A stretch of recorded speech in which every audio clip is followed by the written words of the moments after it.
Violence, violence, violence, violence, violence, violence, violence, violence, violence, violence, violence against humanity.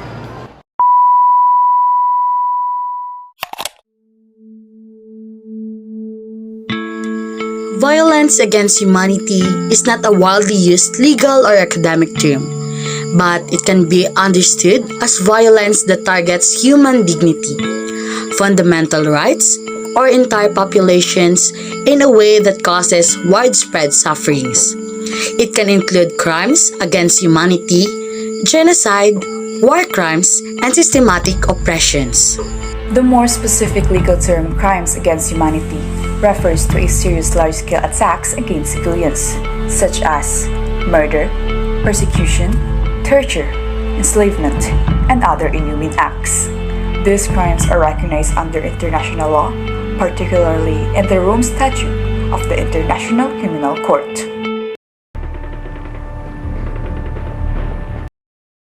Extrajudicial killings linked to the government's war on drugs would be out in the first half of 2021.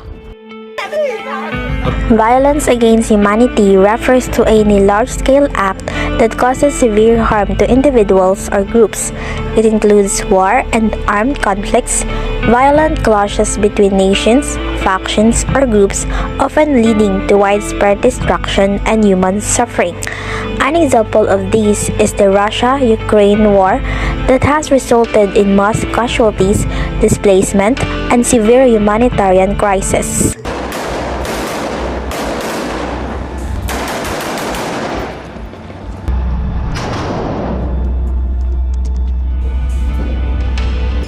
Genocide and ethnic cleansing, systematic killing or forced removal of a particular ethnic, religious, or national group. One instance of genocide and ethnic cleansing is the Rwandan Genocide 1994 that saw the massacre of around 800,000 Tutsis and moderate Hutus by the Hutu-led government. Claro. Me decían que tienes un apodo, ¿verdad? Sí, claro. ¿Cuál es? De huesador. Vespador. Sí. ¿Qué significa eso? Matar gente.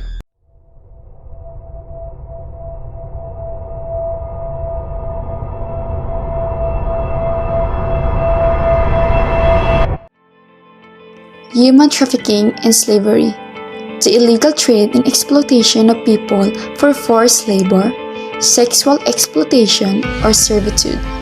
This act is exemplified by modern slavery in Libya, where migrants are reportedly bought and sold as slaves in open markets.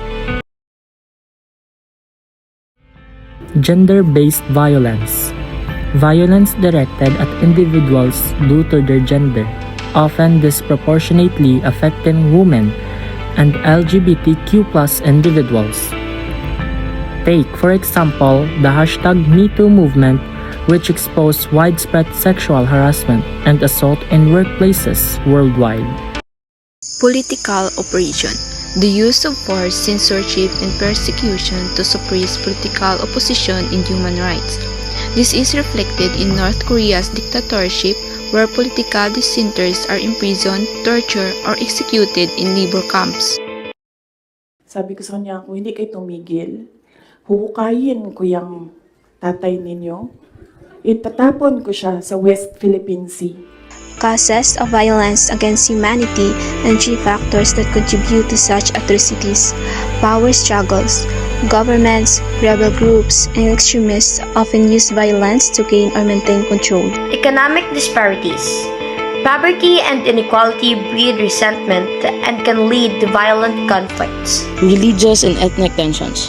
Differences in belief or race have historically led to some of the worst crimes. What can be done?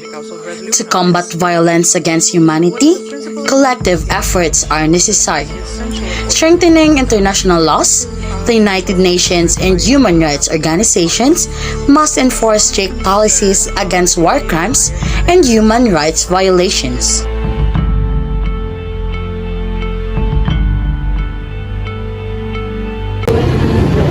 Harm none, help all, heal humanity.